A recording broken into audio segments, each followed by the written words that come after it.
Like, look at what you got going on. Maybe there's something you can tighten up, or it could be as easy as it's not you. Maybe they're just not bringing on that category. Like, my girlfriend had taught me there's no such thing as failure, only success and lessons learned. And I've lived by that since she taught me that lesson. Like, that is what I tell everybody when they're getting down on themselves. It's not necessarily a problem with you. And if there is, you have an opportunity to grow. So it's a win-win.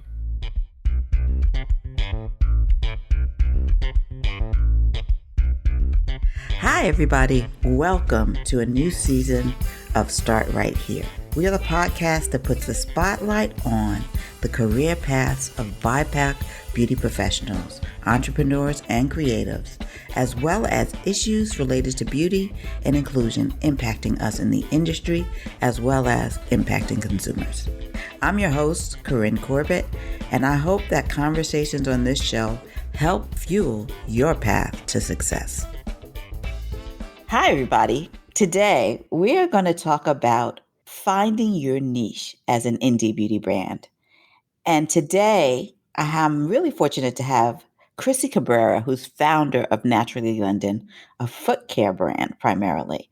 And I'm going to talk about why she chose foot care and how she has made it an award-winning brand by concentrating on a niche. Welcome, Chrissy. Thank you so much for having me. Before we start talking about your career path, let's begin with some fun questions in our For the Love of Beauty section. What was the first product you ever purchased or tried? I believe my first was, which was many moons ago, St. Ives or St. Eve's walnut scrub, facial scrub. I used that product for so long until I didn't, until I learned more and did better. What's the most recent product that you've tried? I think I recently tried this product by Earth Harbor. It's called Marina, and it's like a brightening serum or something, like a biome brightening serum. And I love it. Like, I have been using a different serum for a very long time that's ridiculously expensive. So I was on the search of something that was more price point that I could feel comfortable with. And I tried this brand and I was just like, I don't know. And now I'm like pouring it on, lathering it on. And like, I love it makes my skin look and feel. So I will definitely have this in my beauty arsenal moving forward. And the brand is Earth Harbor? Earth Harbor Marina Brightening Biome or something. It's a beautiful blue. I love blue. The color blue is my favorite. So they won me over with the blue hue. And so, yeah. Oh, well, check it out. What's the beauty advice you live by or leave alone?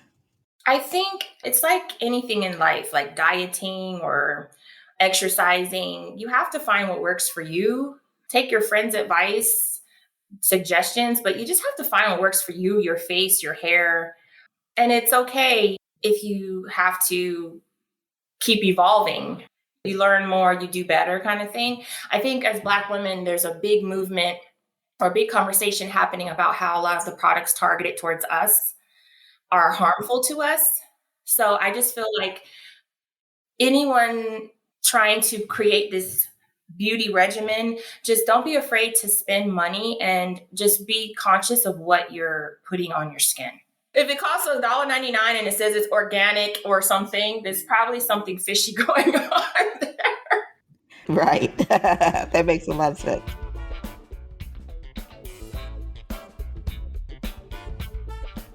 Was the beauty industry a destination or a detour for you? That question is really good. And I never thought that I would be where I am right now. I've always been kind of like, I was a fashion consultant. So I was exposed to like makeup artists and hairstylists and beauty and all that. And I had beauty blogs where I talked about beauty and things like that. But if you talked to me 20 years ago and said, you'll have a foot care line, I would be like, but it just all happened divinely. Like, sometimes people ask me, how do you know this? And how do you know that? And I'm like, I know this sounds corny. I just know. I just do. And I think that that's just God-given talent. I can't take credit for it. I don't want to take credit for it. So I've kind of always had a thing for beauty, but to say where I am right now, it definitely is a divine intervention or whatever the word I'm trying to think of. But yeah, Well, that's great. Let's talk about your first job. You said you had a path that you didn't ever think you were going to be where you are right now. So, what was the first job and how did you land it? my very first job was when I was 15 years old. I was working at McDonald's. I was, fries and sweeping floors and going home smelling like grease, but proud because I earned wages. Yeah, I didn't stay in fast food industry like that long because I just always had this desire or thought that I was meant for something. And so that was my very first job, but I didn't stay there long. What's something you learned there that you've carried with you? Besides making at McDonald's or like me landing the very first thing that I define as a job, which was in college, I think I'm always kind of like seeing where I want to be. Sometimes it's nice to have a visual of your target, seeing your muse or whatever that's going to motivate you, and just knowing that you're worthy to be there with them. Absolutely. And I'm talking more about when I landed my first job in college, like big job in college. I saw these people working at a bank. There was a bank in a grocery store. And I don't know if they do that still anymore, but I was like, I want to be over there with them and not over here wearing khakis and a polo. I was like, I want to be where they are. And I walked right over there and said, I want to work here. I want to be where you guys are. What can I do? And I think sometimes we're afraid to ask for what we want or ask for guidance. And I did. And I landed that job. I was there working there the next week. Everyone at the grocery store was looking at me like, where's she going? I'm like, I'm going to my new job. See ya. Now, were you in the Air Force? Yes. After I graduated from college, I went into the Air Force. I served for 5 years. And that experience taught me so much. But one thing I will never forget is I learned a lot about, I had two really amazing, they call them like your chief officer. I had an amazing chief officer named Captain LaFrance. And then I had a Master Sergeant Dangerfield was my enlisted supervisor. And they taught me the power of how to be a great leader, how to get the mutual respect between each other. Like I was so loyal to them. They never had to ask for loyalty because of how they treated me. And I try to infuse that with how I deal with people every day. How did you move from being in the Air Force to entrepreneurship? I worked two jobs for a very long time. Even when I was in the Air Force, I worked two jobs. I didn't have to. Out of the Air Force, I was working for the government. I had a great job, but I wanted to have my own business because in my mind, I felt like there's always a ceiling. And in order to achieve the greatness that I felt is meant for me, I would have to work for myself. So when I first got out of the Air Force, I was doing fashion consulting. I wasn't doing foot care. And then down the line, I decided to myself, I want to make money while I sleep. I'm always taking like seminars or whatever, learning, networking. And I was like, I want to make money while I sleep. I want to make a product. But I didn't think anymore about it. I wasn't sitting like, what product should I make? I kind of just had the process in my head with the hopes of one day it will figure out. Like I was thinking about making a cool hanger. I was so far left. I was so far left. I had no idea. And then I stopped doing fashion consulting primarily because I was pregnant. I was tired. I was already working a full-time job with the government. Like I had been stopped doing that. And I was just pregnant and miserable. And after pregnancy, that's where the aha moment happened, which transitioned me to foot care. Before we get there, you said you also were a blogger. Tell me about that. Yeah. I don't know if I just make things extra because that's just my superpower. Like I had a blog called The Bestie List. I had 16 bloggers working for me. I had events for this Bestie List. We were talking about fashion. We were talking about beauty. I don't do with the Bestie List anymore because as I hone in on my purpose, I kind of don't want other things to kind of pull from my creative source. But yeah, I love blogging. I still blog. Obviously, I contribute to the blog on Naturally London. I feel like social media is a form of blogging too, and I contribute to posts there. But yeah, I love to write. It's always been a passion for me. I love writing. So you got 16 other people to be part of like a blogging network. How long did you do that for where it was sort of your passion and focus? I think 3 years. I did Bestie List for 3 years. And I had 16 bloggers the whole time. Maybe like one person would fall off, but someone else would come on. I don't know why the number 16 was the number, but yeah, we had a good time. Great content, great women to work with, very talented. But yeah. I had a blog too. I would say for 4 years, maybe. Started in 2008 to 2012. Yeah, called that Black Girl Site. Oh, I like that. Yeah, and I was the primary writer, but I had about 5 or 6 contributors.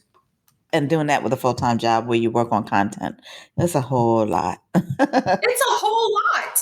And it's just like, why? Why was I adding all this extra on my plate? But when you're so passionate about stuff, I love sharing information with people, especially it's like the Bestie List started out just kind of like beauty, but slowly it transitioned to clean beauty. And we were focusing on clean beauty and being a beacon for that.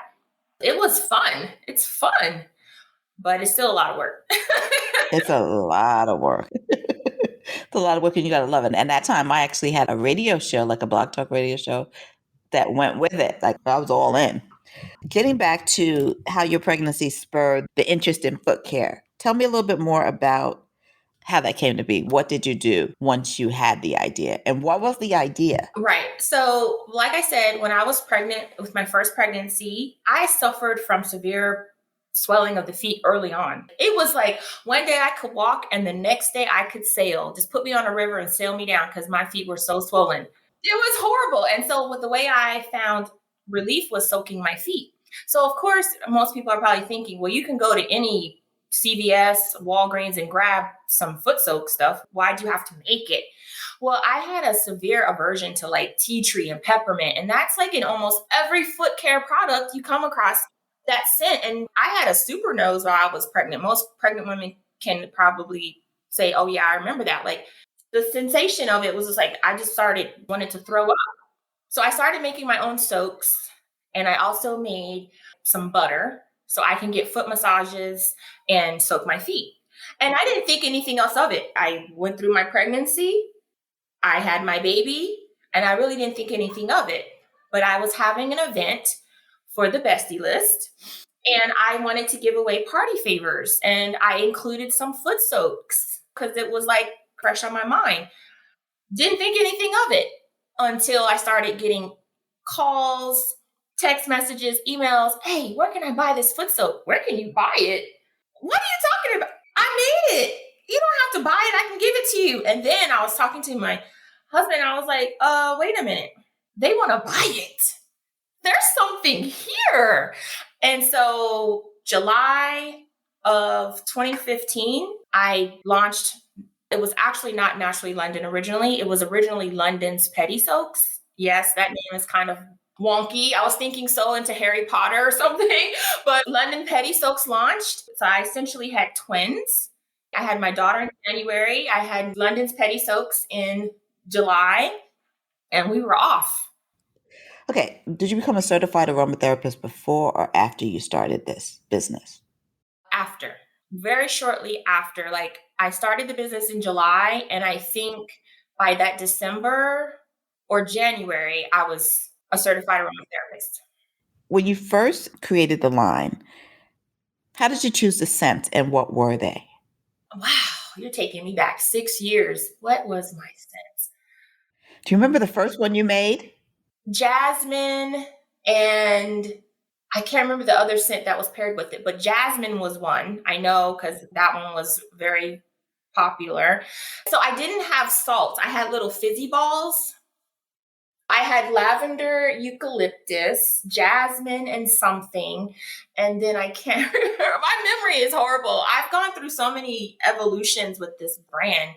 Now you got me wanting to go back and find my little original book of ideas. Yeah, that's a good one. And the reason why it's hard for me to remember the actual sense is because I had such cute little names for things. It wasn't like it is now. Like now it was like feet don't fail me now. And like, what scent is feet don't fail me now? I don't remember. I don't know. So now, like, it's a little bit more, I don't know. I can't remember. How did you get to the point where you started to evolve the brand? There were two main evolutions of the brand, like two big ones, I guess, pivotal ones. The first one was when I was trying to trademark London's Petty Soaps, I ran into problems. I couldn't get it trademarked. So I was like, this is an opportunity to change the name to something that's easier for people to remember and pronounce, because I had the hardest time with people understanding what that was. This is going to probably give you a little some goosies here. I originally wanted Naturally London. I actually looked into it. The URL was taken, it wasn't available. And I was just like, okay. And I came up with London Petty Soaps. I go back 3 years later. Guess what? The URL is available. Wow. Okay, God. Naturally London it is. And I didn't look back. So now the brand is Naturally London. And then we went to this expo in New York, this beauty expo. And I actually met my business bestie. Shout out to Shirley with Burrs Skincare. We always are exchanging resources. And she gave me her graphic designer's information. And I started talking with her. And Jane is the one that completely molded. Of course, it's always a combined effort because you have to get my input, but Jane was just like, this is what you should have. And the brand has just ever since been on this trajectory. Like, if you go to my Instagram and scroll down, if you have the time, you'll see the evolution. You'll see the original packaging now, and I'm looking like, that was the original packaging. And if you scroll, you will see. You will see how I was trying to get to a place that I knew I needed to be to. But the thing is, you didn't wait till you got there to start. Right. There's something to be said to just starting where you are. Start where you can. Yeah, start with you can, because a lot of people wait till things are perfect before they do. And then there's always an obstacle. And I, in some ways, have in the past suffered from that. But I started this podcast during the pandemic. No excuse. Like, I can't say I don't have the money to be in the studio because there's resources like this. I can't say I don't have money for X or Y because there's Fiverr and Canva. So it forced me to just hit and go forward, as opposed to sitting there going, well, I want to do this. And then when this is right, I'll do that. And now it's just like it has changed because you can evolve as you go along. And I didn't really appreciate done is better than perfect until I started doing when it wasn't perfect. Ooh, done is better than perfect. Yeah. Like, I had heard that phrase a lot, but until I did it for myself, the done when it wasn't perfect, then I could have really appreciated, like, okay. And I could tell the people that really is some value in that. There's a lot of value. And I started out with plastic jars and labels that I was hand putting on because that's what I could afford. And now I have what I've wanted originally, which was silk printed bottles with no label. And I love my packaging now because it finally embodies what I've always wanted in my head. And I was going to keep pushing till I got there. And that's okay. And people always say, why don't you delete the other stuff? No, because I want people to see the evolution. The other part is when it was not perfect, quote unquote, or not where you wanted to be, you still had customers. Yes.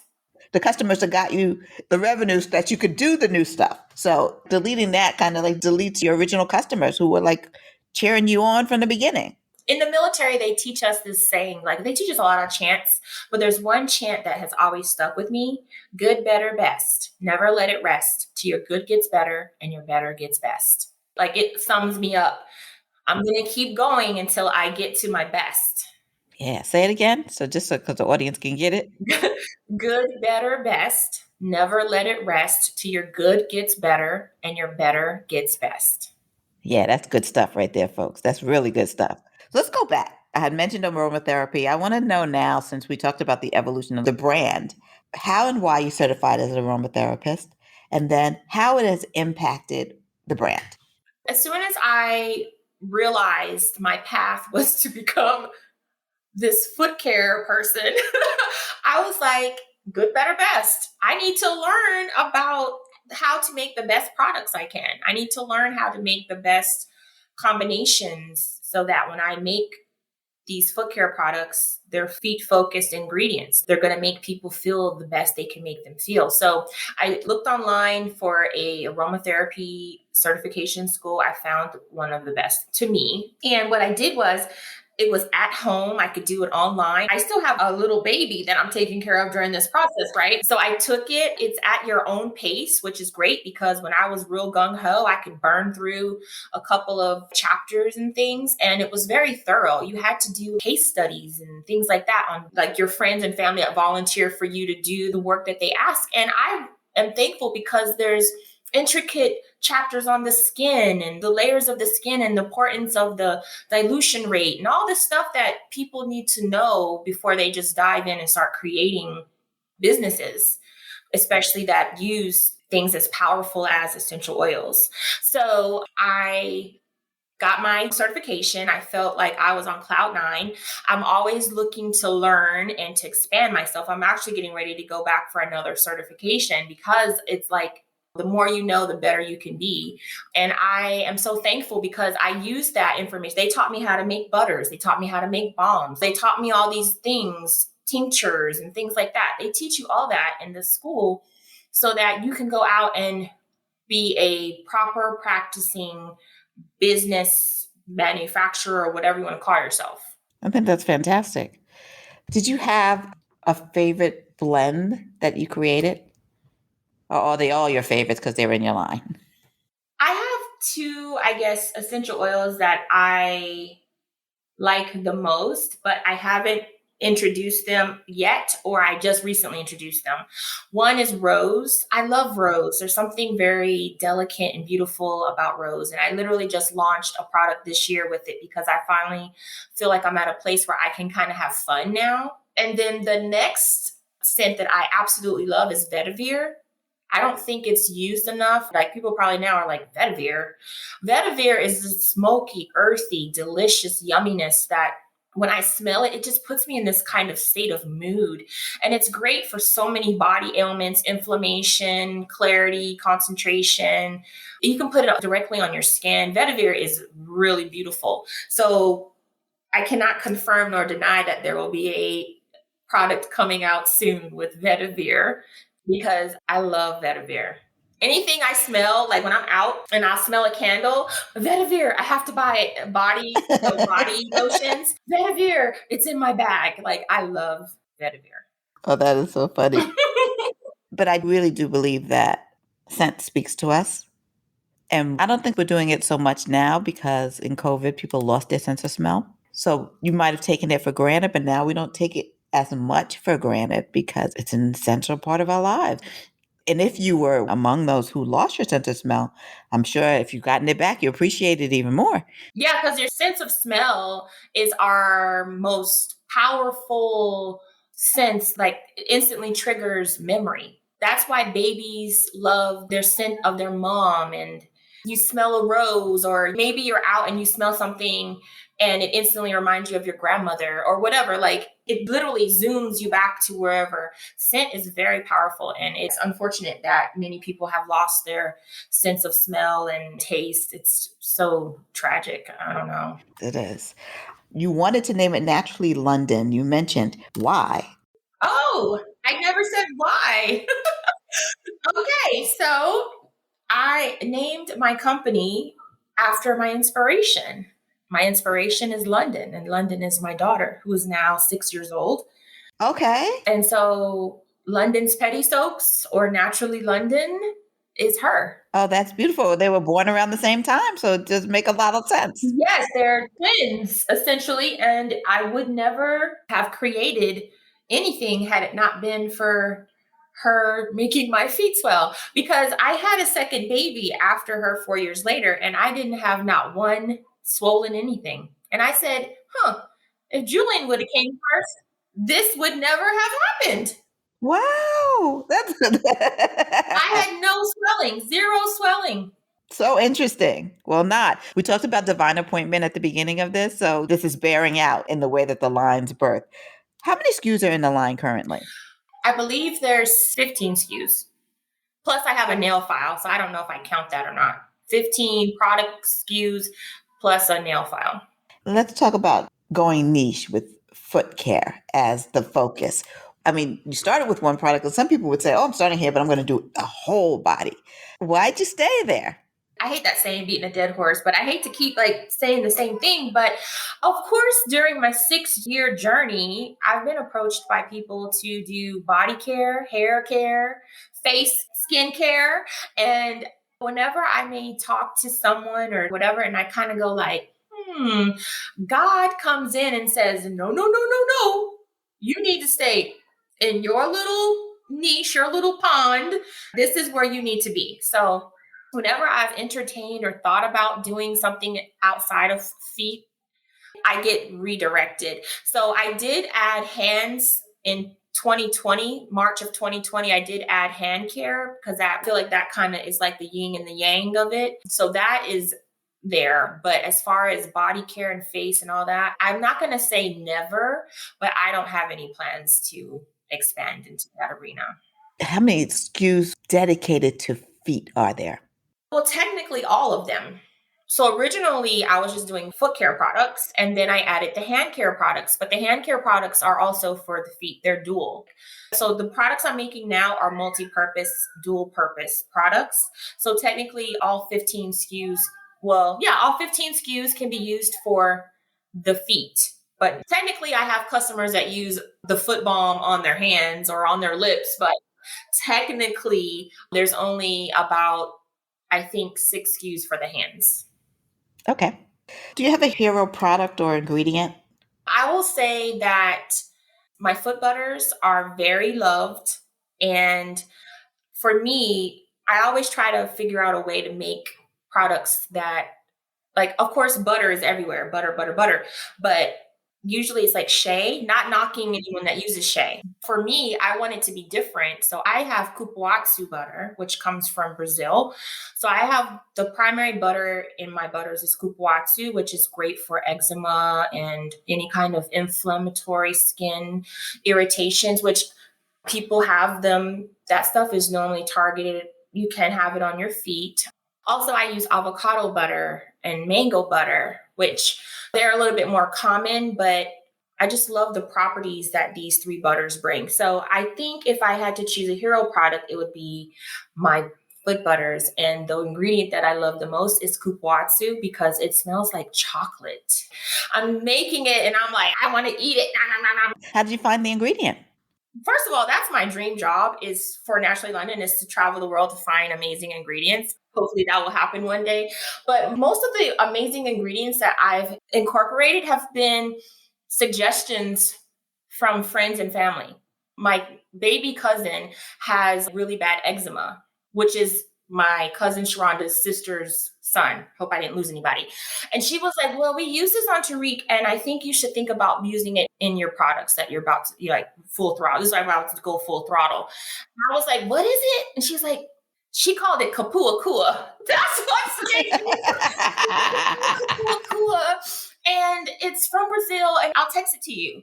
And I was like, okay. So I looked it up. I researched it. I ordered a little sample to kind of play around. I learned how to properly say the name, which is cupuaçu. And the rest is history. Oh, that sounds great. Sustainability and having botanically based products is really a cornerstone of your business. Why'd you decide that that was also important to you? A lot happens when you become a parent. So I can't lie and say the moment I became a mom, I was like, save the world. I mean, I've always kind of like recycled and done things, but the older my daughter got, I was just kind of like, what are we doing? So I went on this path of, I transitioned to glass. I transitioned from plastic caps to metal caps. These are not cheap transitions. No. Did you change your prices accordingly? At first, I did not. I didn't change my prices until one of my stockists, someone that carried my products, this was crazy. My stockist pulled me aside and was like, how are you surviving with your price point? And I'm like, what are you talking about? She's like, I have vendors that have the exact same size, ingredient quality, all the stuff that you have, but they charge 3 times more. Clutch my pearls. What am I doing? What So I went and I did a price bump like nobody's business. I thought I just knew I was going to lose customers, but didn't. I was like, okay, we're good. We're going to keep going now.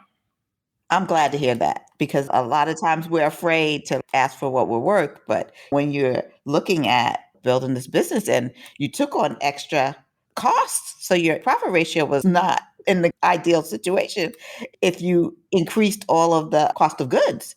So I'm glad that you did that. So now glass is heavier, so it costs more to ship. All of our foot care products are now plastic free. I'm very proud of that. All of our products, except for one SKU, are primarily in glass or non plastic. We have our one SKU that is primarily plastic, which is our cuticle pen, but I'm working hard to try to find a different delivery system that may be able to alleviate that in the future. But yeah, I partner with smart retailers like Grove. They're plastic neutral. They have something called the plastic tax for their vendors. And luckily, my products that they have are all plastic free, but they're not joking. They're like, find a different way than plastic to use because plastic is destroying us right now. And so it's very passionate to me. Any charity that I partner with, I try to focus on ones that focus on sustainability, like Souls for Souls.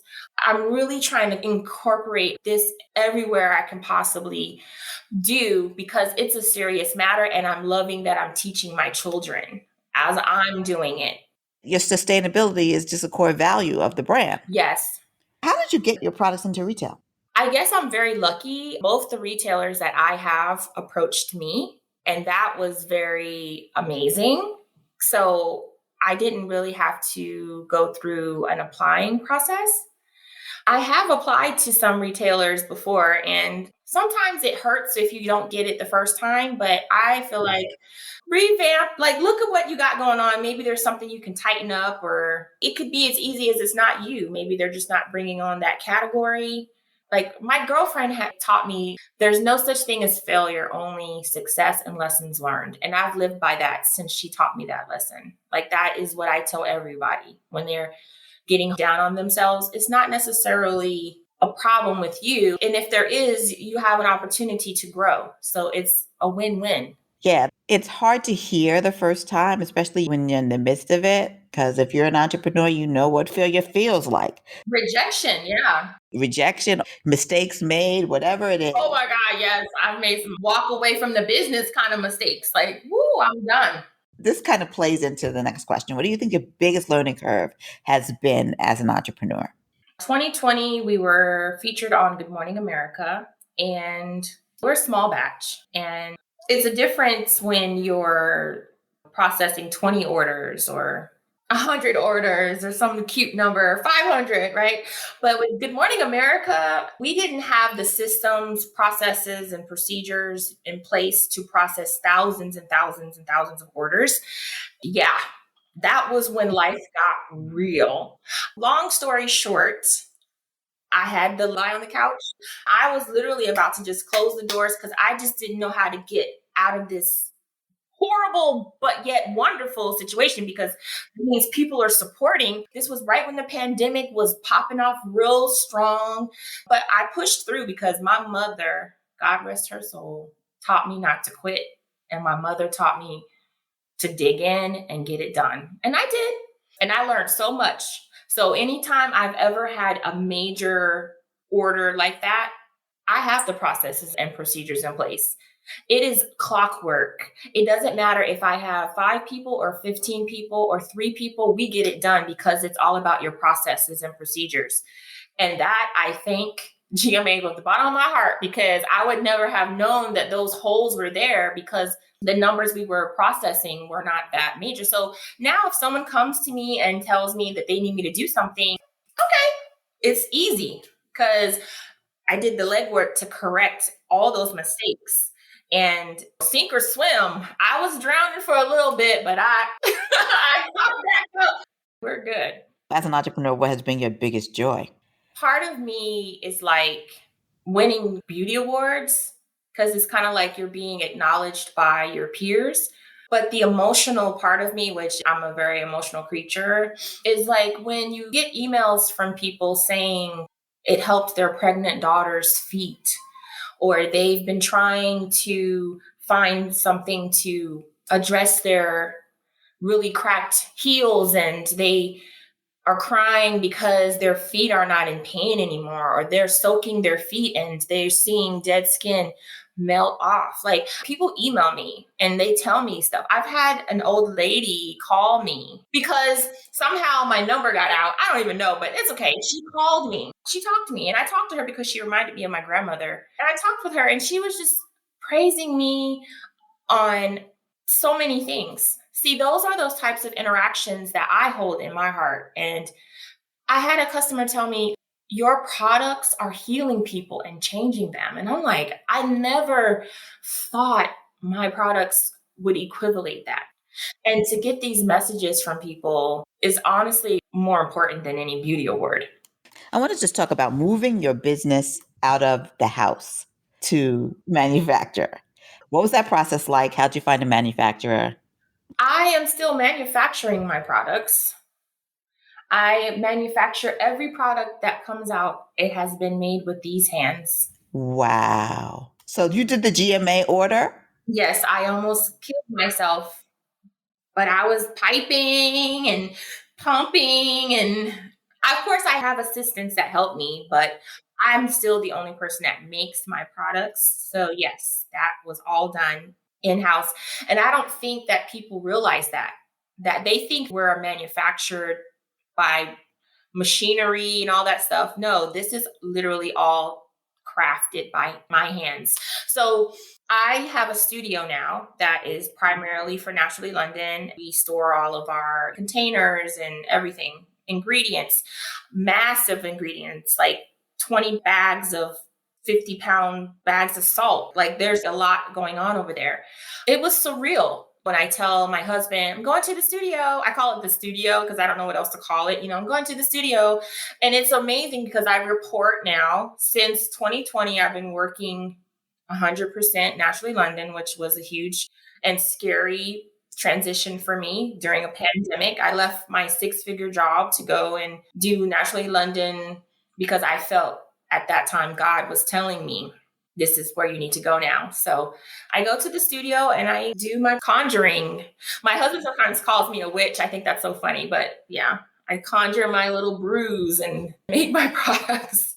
It was surreal because for a very long time, I did make my products from my kitchen, but we had great pioneers like Carol's daughter and others that taught us it's okay to be where you need to be at the beginning and just know that you can always stay there. Absolutely. I've had some guests who've done that and they have moved to manufacturing. When you said small batch, I'm like, did you go to small batch or contract manufacturer? But you're the small batch maker. That's admirable to be able to fulfill a major order from GMA because I know how big those orders are and how quickly things sell out. Yes. So I still kind of have small batch, but there's a difference between making a small batch of 24 and making a small batch of 150. You know what I mean? Like, you have to just know how to amp it up, but it's still, in the bigger scheme of things, small batch.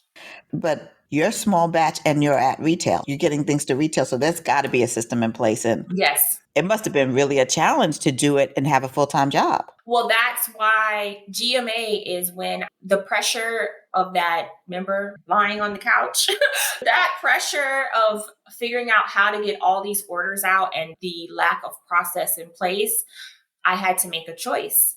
And I felt like, okay, can I tell you a small story? Sure, of course. 2020, January or February, I had a conversation with God. I was literally driving in my car to my government job. And I said, God, I'm tired. I have been doing this hustle for, I think, 4 years. My family's suffering. This is when it was just me, my husband, and my daughter. I'm like, my family's suffering. I'm pouring into my business financially, of my time, of everything.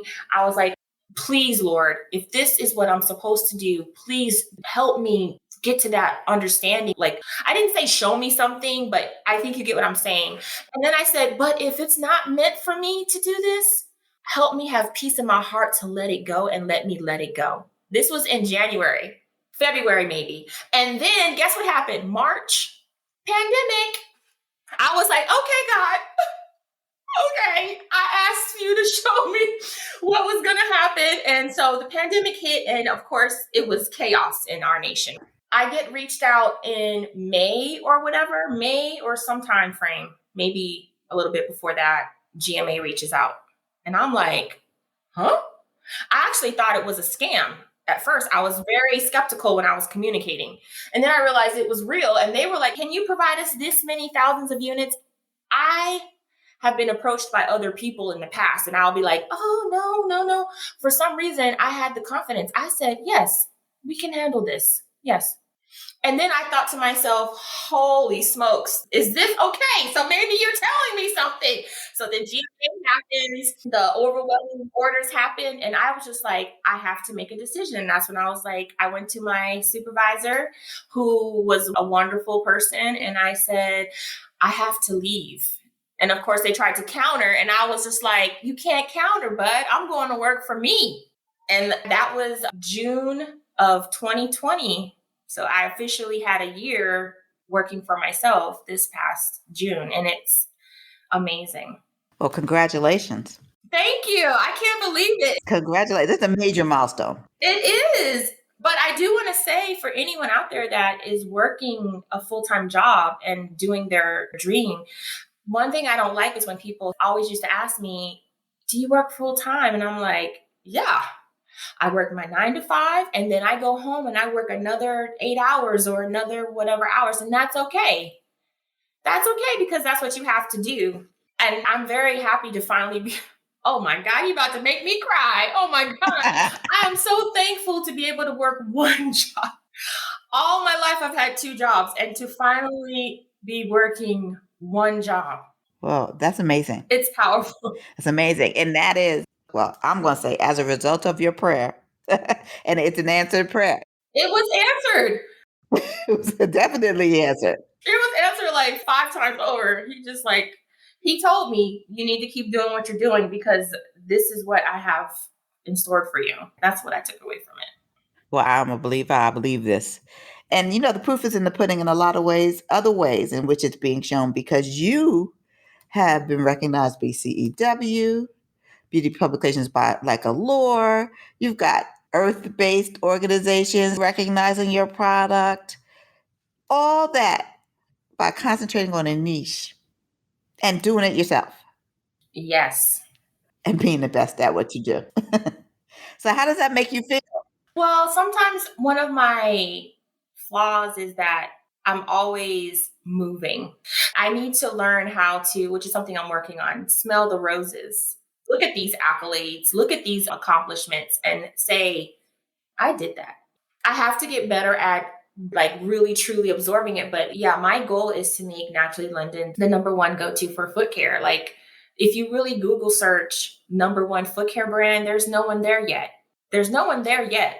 But I'm going to get Naturally London to pop up on your Google search when you look and see for foot care and hand care as well. Like, it makes me feel very blessed. It makes me feel like God literally has poured this talent into me, because there's so many times where I just know how to do something and I can't explain it until I'm talking to someone else and they're trying to figure out, like another business owner, and they're like, I'm scared to do this and I don't know how to do that. And I'm like, all you got to do is this, this, and this. And they're like, oh my God. And I'm like, it was common sense or naturally to me, but for someone else, they were paralyzed. And so I do try to like mentor what I can. I mean, I'm not trying to act like I'm this big guru, but when I can pour into someone or save someone a step on certain things, I do. I've mentored several brands that it makes me happy that people are seeking me out to talk to me, like little 18-year-old entrepreneurs, and I'll have an hour, 90-minute conversation with them and put them on this trajectory. Like, what if this is the brand that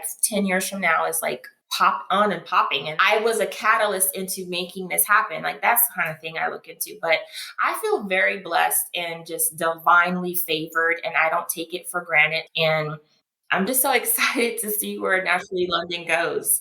Let's just give our listeners some information so they know how to get your product. And where to follow you on social? So let's start there. Okay, so you can just go to naturallylondon.com. It's phonetic, naturallylondon.com. And then to follow me on Instagram, you can go to naturally.london and hope to see you there. And then the retailers are? You can buy Naturally London at Macy's.com, Grove Collaborative, I believe it's grove.co, and also Black and Green. Okay, that's great. Finally, in this last section of the podcast, I want to leave our listeners with some concrete steps on where to begin. So let's go into our starting 5 that takeaway tips from our guests. I'm sure we have some listeners looking to build a brand of their own. Could you offer them 5 tips on going deep? Like instead of trying to go wide, going deep, or getting started? The first tip is I'll focus on the niche part.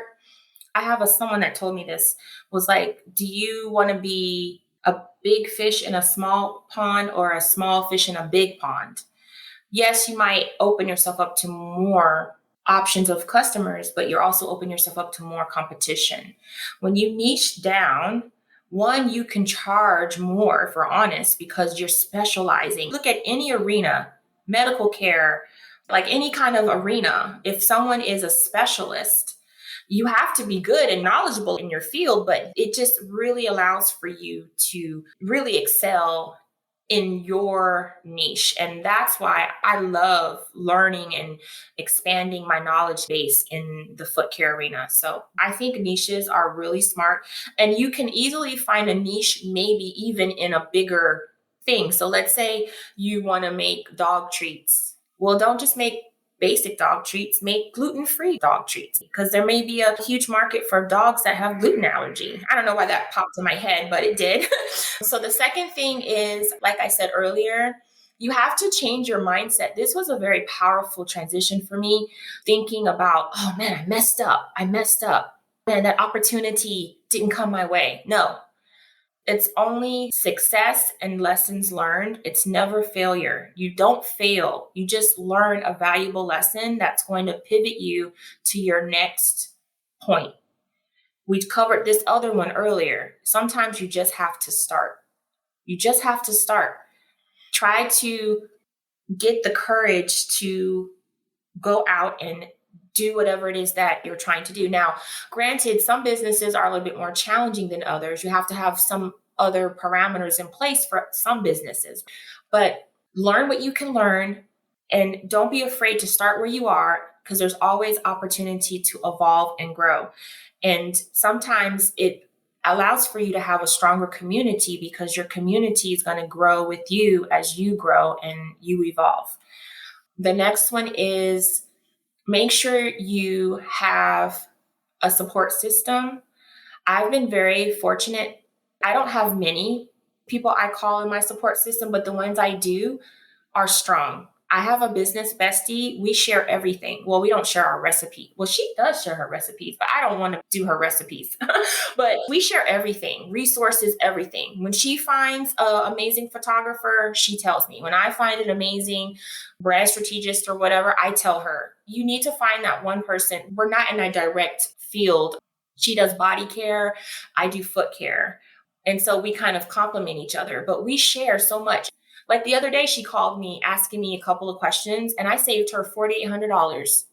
And 2 weeks ago, I called her about something, and she saved me $7,000 of some stupid thing I was about to do. And she was like, no, this is why. And sometimes you need that mirror. So even if you only have one, you need to have one person that you can talk with and be I call it business bestie.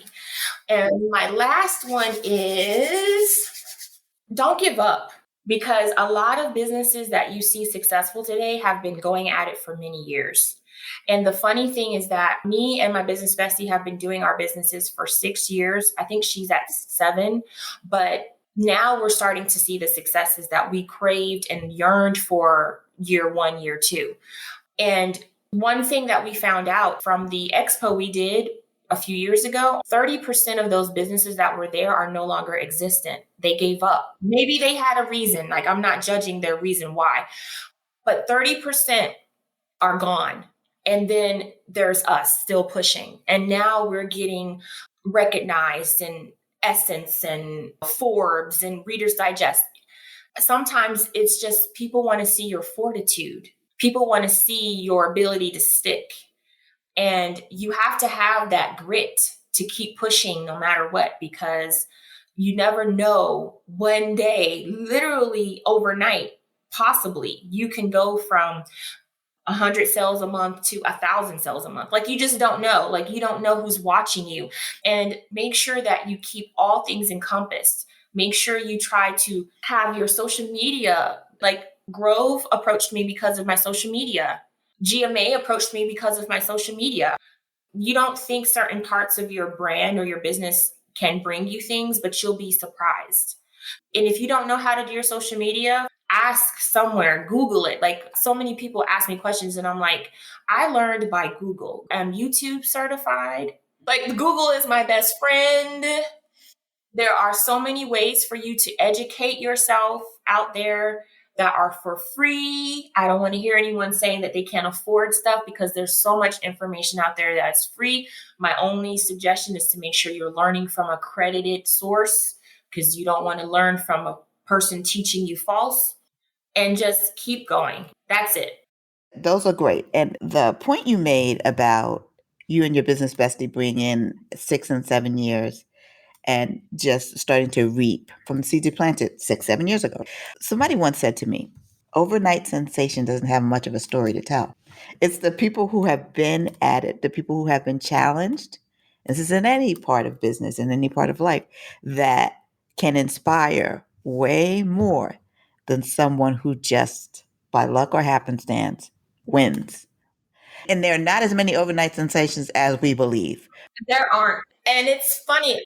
My husband told me this. Don't give him credit. Like, but my husband told me this story once when I was really down and really out and just feeling defeated. He told me about the farmers in Japan. And I'm like, what are you talking about? And so he was like, just listen.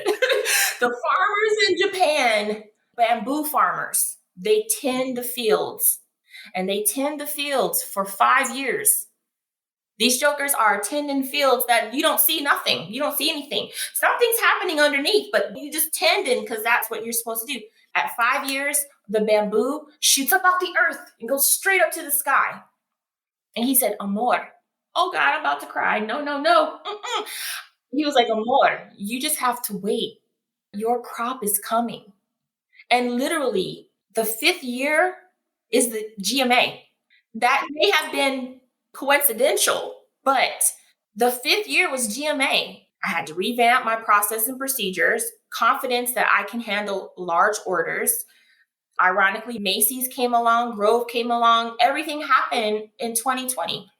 Tend to your field. You may not see what's happening, but do everything you got to do to that bamboo field. You do what you're supposed to do, your crop will shoot up.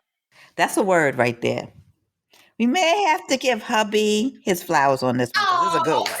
It's a good one. It's a really good one. It is. When he told me that, he made me cry because, of course, I felt seen. My frustration felt seen.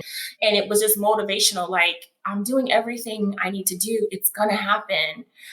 And I got frustrated when I talked to God 2020 in the car. I was just like, I'm doing everything I'm supposed to do. I don't know what else to do. And I just had to be patient because my crops were coming. I just didn't know. And they came. Right. And they came. And what a blessing it is. And what a story to share. Like, I know those people listening, even if you don't have a line, it's like whatever you are putting your mind to in terms of your career, this applies to you too. Tend to your field and be patient. You may not see what's happening, but you just don't know who's watching you. You know, you just don't know what's happening underneath all the ground, the root system that's being placed and all that foundation that's happening underneath the dirt. You don't see it.